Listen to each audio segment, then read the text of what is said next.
Et c'est le nom de mon père qui me sauve. Parce que mon père... Bon, beaucoup de...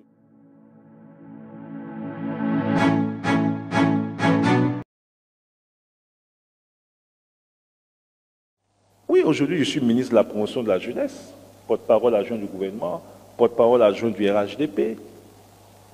J'ai eu l'opportunité donc de faire de bonnes études. J'ai eu l'opportunité donc de travailler. Mon plus grand rêve a toujours été d'être avec Alassane Ouattara et Dieu m'a donné cette possibilité. Aujourd'hui, je travaille à ses côtés, je participe à ses côtés à la transformation, mais j'aurais pu ne pas être là. Rien ne justifie que je sois là où je suis aujourd'hui. Parce que quand il y a eu le 19 septembre 2002, à l'époque, quand j'étais étudiant, tous les mercredis, je me retrouvais à la Sorbonne avec d'autres amis étudiants. Certains sont en Suisse aujourd'hui, Dosso, Hubert, etc. Dosso, lui, il était à Boba Djamé. Douabi, Irie, Janvier, Hubert, qui est en Suisse aujourd'hui, lui était à l'université de Cocody, mais en CBCG. Moi-même à la fac de droit. Et on partait faire des débats contradictoires. Avec les Nado Clément, les Dakouri, etc. Et le 18 septembre, le dernier débat que j'ai animé à la Sorbonne, le débat était en rapport avec la situation sécuritaire, puisqu'à l'époque, il y avait déjà des rumeurs de coup d'État, et puis des gens étaient arrêtés par-ci, par-là. Et j'ai, au cours de mon dernier entretien, eu un discours qui m'a condamné. J'ai pris la parole, j'ai dit, bon, en 1999, toute l'opposition a applaudi le coup d'État contre le président Bédié.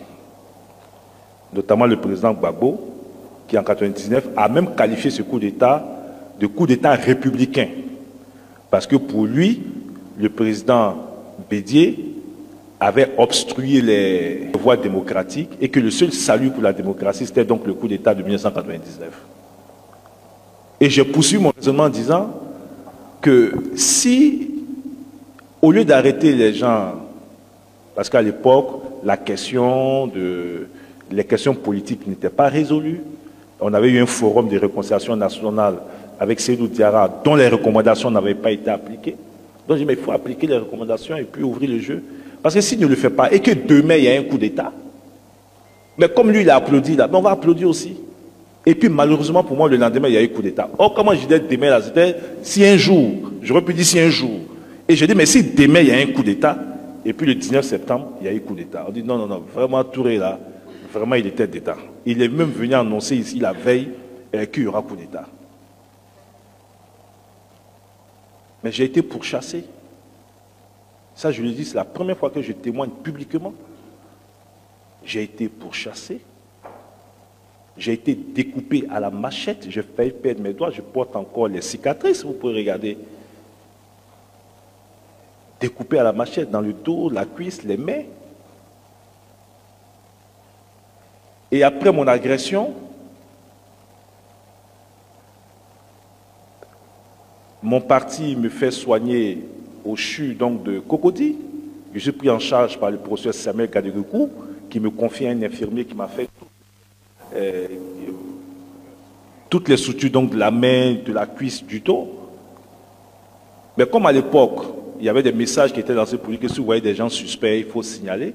Mais le professeur Samuel Kadegokou a été signalé après mon truc au CHU. Donc lui-même, il a dû fuir pour aller se cacher. Ça s'est passé exactement le 8 octobre. Bon. Après ça, je me suis retrouvé en famille. Et puis un jour, pendant que je suis dans la cour familiale à Williamsville, je crois que c'était le 30 octobre, des gens viennent taper à 5 h du matin, viennent taper à la porte. Ouvrez, ouvrez, police, ouvrez, ouvrez, police.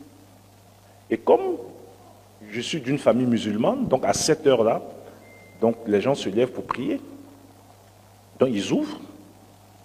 Et puis, où est Touré Mamadou? Donc le jeune qui a ouvert donc le portail avec tout ce que j'avais déjà subi et qui savaient que, comme tout le monde, que j'étais recherché. On a dit, ah, mais moi je ne connais pas trop Mamadou. Ils l'ont pris, ils te l'ont bastonné. Et ils ont demandé à tout le monde de sortir. Parce qu'ils sont venus me prendre. Donc mes frères et sœurs, tout le monde est sorti. Alors, je peux faire une visite après, parce que la cour familiale est encore à Williams-Civil. Donc, mon père a une grande cour, il y a une villa principale. Et puis, donc, à l'arrière-cour, il y a des dépendances. Et comme mon père était polygame, donc chaque femme avait donc avec sa maison derrière. Et moi, je dormais donc dans la maison donc, de ma mère. Mais la villa principale, donc, qui est devant, donc quand tu rentres dans la cour, donc quand ils ne savent pas qu'il y a des dépendances derrière. Donc ils ont fait sortir les uns et les autres. Ils veulent savoir où je suis. Et mes frères disent non, il n'est pas là, il est allé à Daloa. Ils disent c'est pas possible. Le couvre-feu, c'est, je crois, à l'époque, c'était entre 19h et 6h du matin ou 5h du matin. On a intercepté l'un de ces appels à 21h. À 21h, il était à Abidjan. Entre 21h et 5h du matin, il ne peut pas aller à Daloa. Aucune voiture ne roule parce qu'il y a couvre-feu. Donc il est là. Dites-nous où est Touré Mamadou. Et j'ai mon petit frère, Aruna, qui est aujourd'hui à Paris. Donc il prend le devant, alors, puisqu'ils disent, bon, comme il n'est pas, vous ne voulez pas indiquer qui est Touré Mamadou, mais on va aller avec vous tous. Et puis quelqu'un va l'identifier parmi vous tous là, qui est Touré Mamadou. Ou bien, puisque pour eux, les gens peuvent cacher leur identité, etc. Et mon petit frère, pour me protéger, qui dit, bon, allons-y. En se disant, bon, en disant, allons-y, il n'irait pas, ils étaient 6, armés, Kalash et tout ça. En disant, allons-y, les gens n'iraient pas donc à l'arrière-cour pour aller fouiller et puis me retrouver. Moi, pendant ce temps, j'étais encore couché. Je ne savais même pas ce qui se passait. Donc, mon petit frère qui dit, allons-y. Au moment où il dit allons-y, il y a un qui se rend compte qu'il y a des dépendances derrière. Donc il y a 3 qui sortent avec tous mes frères et tous. Et il y a 3 autres qui vont à l'arrière-cour et qui vont pour fouiller. Et ils commencent à fouiller maison après maison. Maison après maison. Et moi qui étais couché, j'entends toquer. On toque à la porte, donc j'ouvre. J'étais dans une petite culotte et puis un t-shirt. Ma main, tout ça était bandé parce que, bon, j'avais été, comme j'ai dit, agressé. Et puis, il me dit, police contrôle votre pièce d'identité. Donc, je sors ma carte, je lui donne, il regarde. Il dit, c'est toi, Touré Mamadou. Je ne sais même pas pourquoi ils sont là, je ne sais même pas qu'est-ce qui se passe. Il dit, c'est toi, Touré Mamadou. Je dis, oui, c'est moi, Touré Mamadou. Il dit, bon, attends-moi sur la terrasse. Comme ils étaient 3, il y a un qui était en train de fouiller une maison avant. Et je crois que leur chef est en train de fouiller la maison d'après. Donc, il est allé donc dans la maison d'après, certainement pour aller dire au chef que bon, il m'a vu. Et là, je marche là, je vais sur la terrasse, la cour est vide. Je vois ma belle-mère qui est encore là, qui est encore à Williams-Civil. Je vois ma grande sœur en pleurs. Je lui dis, mais qu'est-ce qui se passe? Ah, ils disent qu'ils sont venus te chercher. Là, je panique. Que faire? Ma belle-mère me dit, bon, rentre dans la... au niveau de la villa principale, rentre dans la maison, tu vas te cacher dans la chambre de ton père. Ma grande-sœur me dit de prendre la clôture, mais je ne peux pas, ils sont à 50 mètres de moi. C'est-à-dire que je ne peux pas prendre de clôture. Donc je décide de me résigner de sortir. Ma belle-mère me dissuade de sortir parce que dehors, les autres, vous savez que tous mes frères et autres sont dehors, ils disent ne sors pas, si tu sors, ils vont te tuer. Et je me résigne, je vous jure, je me résigne. Et puis, on l'appelle Yabé, ma belle-mère. Non, Yabé, c'est fini. Voilà. Et puis, je décide de sortir. Je sors. Il devait être maintenant vers 5h45, 6h du matin. Effectivement, de l'autre côté de la route, il y a 2 pick-up, tous mes frères dehors. Il y avait un élément qui avait donc les pièces d'identité qui regardaient, et puis un autre qui lui parle, mais on ne va rien lui faire, on veut lui poser juste 2 ou 3 questions, pourquoi il se cache, mais on ne va rien lui faire. Et mes frères dehors continuent à dire, non, mais il n'est pas là, il est parti à Daloa. Donc quand je m'arrête au portail, et puis ils me voient arrêter au portail, alors qu'eux étaient en train de dire que je ne suis pas là, je vois le masque sur eux, tous leur visage. Et c'est là que le miracle va se produire. je ne peux pas courir parce qu'ils sont de l'autre côté de la route, mais tout est vide puisque le coup-feu vient de finir, tout est vide. Si je cours, on me voit courir, on peut m'abattre. Donc je décide vraiment dans la résignation de marcher et puis d'intégrer le groupe.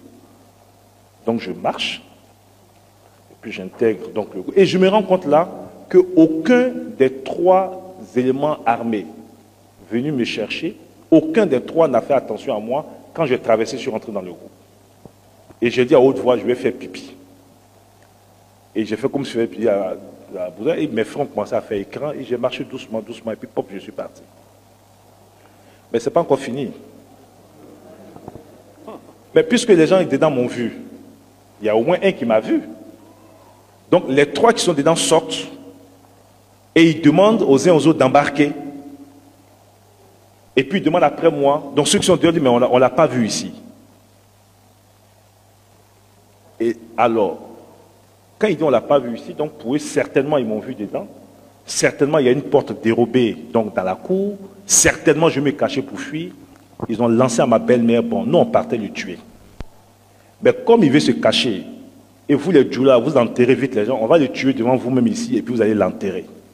Ils ont tous chargé leur calache et les 6 ont accouru pour entrer dans la cour. C'est ce qui a sauvé la vie de mes frères et sœurs. Parce que quand ils ont couru, les 6 pour aller dans la maison, en pensant qu'il y avait d'autres portes, ça a permis à mes frères qui étaient dehors donc, de se disperser. Ils ont fracassé toutes les portes. Ils ont pris ma grande sœur, ils l'ont bottée. Mais puisqu'ils m'ont vu, on m'a vu, je suis passé où? Et ils se rendent compte qu'il n'y a pas d'autres portes, c'est le seul portail. Jusqu'aujourd'hui, il y en a qui pensent que j'ai des médicaments pour disparaître. Mais je vous dis la vérité. Et donc, ils ont appel radio. Ils ont demandé à la compagnie de la CRS qui était à côté, qui envoyait des cargos. Ils sont venus, donc ils ont bouclé tout le quartier. Pendant ce temps, moi, qui avais marché un peu, donc je suis parti et j'ai appelé certains responsables du parti. J'ai appelé Cissé Ibrahim Bakongo, qui lui-même appelé l'actuel ministre des Affaires présidentielles, Ibrahim Ouattara. Et puis, le ministre Cissé Bakongo m'a dit, bon, écoute, évite de prendre les moyens de transport, puisqu'il y a des barrages un peu partout, mais débrouille-toi pour arriver à Cocody. Donc, j'ai l'un de mes frères qui m'a rejoint, Djibril, et on a marché. Entre-temps, je me suis arrêté donc, dans le quartier chez quelqu'un qui m'a donné donc, des vêtements, et puis on a marché, on arrivé à Cocody, et c'était en face du lycée Mermoz. Et là, il y a une voiture 4x4 qui est venue me chercher, et la voiture 4x4 m'a ramené donc, dans un hôtel, à l'hôtel donc à Angre Maou. Après, j'ai su que c'était l'hôtel d'un cadre donc, du RHDP. Bon, eux, ils savent de qui je parle. Je suis arrivé là-bas le mercredi, donc c'était un mercredi que ça s'est passé. J'ai fait jeudi, vendredi. Et comme il y avait des descentes dans les hôtels pour des contrôles, et que moi j'étais blessé, tout ça, et je n'ai pas été enregistré, mais sans qu'on ne me cherche spécialement, une descente dans l'hôtel voyant quelqu'un qui est blessé, même sans qu'on ne sache même que c'est tout Mamadou, on voit quelqu'un qui est blessé, je suis déjà un profil suspect, donc on m'a sorti de l'hôtel, on m'a envoyé chez une dame qui est au quartier Azur, qui vivait seule, avec son neveu, avec donc, sa bonne, et donc elle avait une dépendance, j'étais donc dans la dépendance. Je vous dis tout ça pour qu'on comprenne qu'on a tout subi et qu'il faut qu'on avance. J'arrive le vendredi. Le dimanche, la dame a une amie qui vient la voir.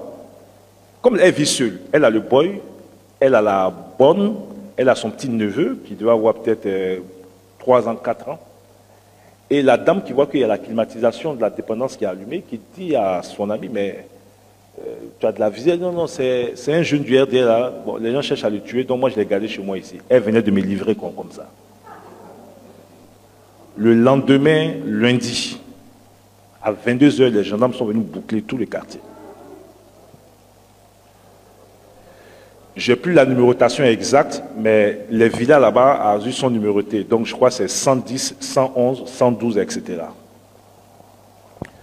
Moi j'étais par exemple à la 110. Donc ils viennent et puis ils tapent au portail. Donc le gardien ouvre. et il demande la villa 112. Et le gardien dit non, la villa 112, c'est la villa qui est après celle du milieu. Et donc, ils vont à la 112. Quand ils vont à la 112, le gardien dit, ah, tonton, vraiment, les gens sont là. Donc, dans la précipitation. Donc, je sors de la chambre, je prends l'arrière-clôture, je prends la clôture du quartier Azur.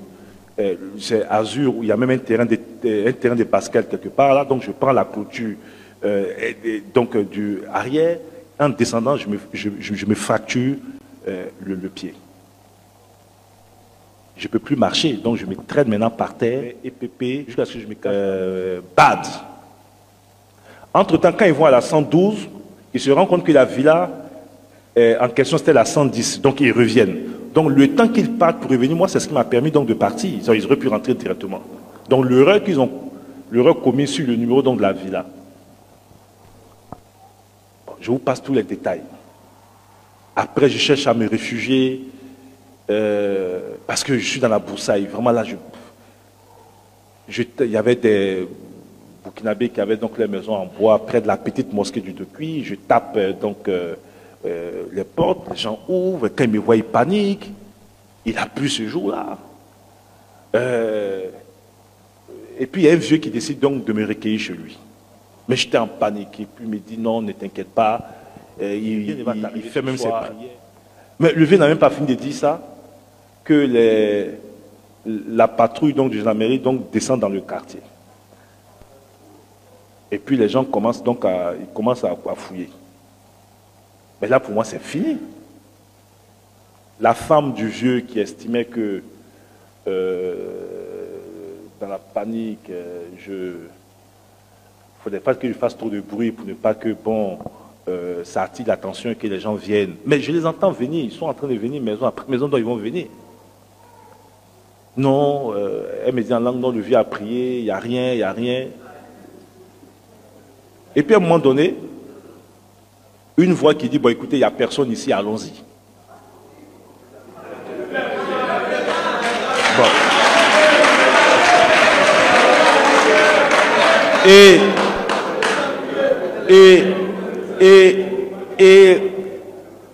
donc ils vont vers 5h30 du matin, le vieux qui me demande d'aller trouver refuge donc à la mosquée, la petite mosquée du Depuis, et de demander assistance. Il sort, il va dans la bouteille, il me coupe un bois pour que je puisse m'agripper dessus. Il me donne un petit boubou, mais je ne peux même pas. C'est-à-dire que comme mon pied est très fracturé, mais j'ai eu une hémorragie en interne, donc toute la plante du pied, je ne pouvais pas marcher, je ne pouvais pas. Dans cette mosquée. Tout ce que je dis, les témoins existent. Je n'ai jamais voulu, parce que ce qu'on a subi là ne doit pas être, on ne doit pas l'instrumentaliser. On attend certains qui s'asseyent à Paris, qui bavardent, on a subi ceci, mais tout le monde a subi. Si chacun devait s'asseoir pour dire ce qu'il a subi dans les détails, mais on ne s'en sortirait pas. Et donc quand je vais à la mosquée, panique. Voleur. Parce que j'ai la boue sur moi, je suis blessé. En prenant la clôture, comme ma main était bandée, donc le bandage a été enlevé, donc ça a réouvert donc comment on appelle ça, la blessure. J'avais du sang sur moi. Et puis je demande à parler, ils ne veulent pas. Et puis, j'insiste. Tout ce que je demande, c'est de m'exprimer. Je préfère que, puisqu'il y a un dedans qui dit que moi je suis un voleur, s'il ne sort pas, il va m'abattre. Mais je préfère que vous me tuez que de sortir, puis les gens, les esclaves de la mort vont me tuer. Tout ce que je demande dans cette vie, si après m'être exprimé, vous me mettez dehors. Et puis on me donne la parole. Je commence à dire, je suis RDR, il fait Sorbonne, il fait ceci, voilà, on mes chèvres. Après, il y a fini par un qui dit, mais lui, là, c'est un menteur. Toi, tu es quitté où à 5h du matin, et puis tu avais dit, non, toi, tu es RDR, tu es ceci, c'est là. Du coup, ça ne savent pas qui il est, les gens bavardent. Mon père était très connu dans ce pays. Mon père était ami à Oufo-Boigny, né en 1904. Il y a 72 ans entre mon père et moi, il est décédé en 1995. Il a été cofondateur de la première association islamique en Côte d'Ivoire, le CSI. Tous les grands imams de la Côte d'Ivoire connaissent El Hadji Amsa Touré. qui a été un très grand contributeur dans la cause islamique dans ce pays, et qui a été très grand militant du PDCI. J'ai encore sa dernière carte de militant du PDCI, qui a fait la prison d'Assabou, le complot de 63, le complot de Champ Noir, qui a été l'un des... Reprenez les confessions d'Ernest Boka, on parle de mon père dedans. Bon, les gens savent pas, ils parlent de mon père, ça avec Kalilou, je ne sais pas quoi, Malien, bon. Mais ça, c'est de bonne guerre. Et quand je dis le nom de mon père, les gens tiquent. Bien sûr que tu es son fils, c'est lui, oui. Mais vu la différence d'âge, quelqu'un qui est né en 1904, moi je suis né en 1976. Bon, si c'est ton père, là, tu dis, moi, il a une grande cour à Bobo, il a une grande cour à William Civil, il a 2 cours à Makori, il a une cour à Bengourou, il a une cour à Bundiali, il a des cours à Daloa. Donc j'ai commencé à citer. Donc j'ai commencé à citer. Il a dit, bon, quand il va faire jour, on va t'envoyer. Donc, comme tu dis qu'il a effectivement, il a une grande cour à Bobo, à côté de la mairie d'Abobo. Bon, on va t'amener là-bas et puis on verra si c'est vraiment toi le fils de Yamsa Touré. Donc, on me garde dans la mosquée, et puis quand il fait jour, vers 8 h, il cherche un taxi, on me met dedans, et puis on m'envoie dans la cour familiale. De là, j'appelle le ministre Cissé Bakongo. J'appelle Cissé Bakongo, je vous passe tous les détails. On me trouve un endroit à Koumassi. Donc, je me retrouve donc à Koumassi, pendant 3 mois, dans une maison à Koumassi. Il n'y avait que ma mère qui était autorisée à être auprès de moi. Pendant 3 mois, je n'ai pas vu le soleil.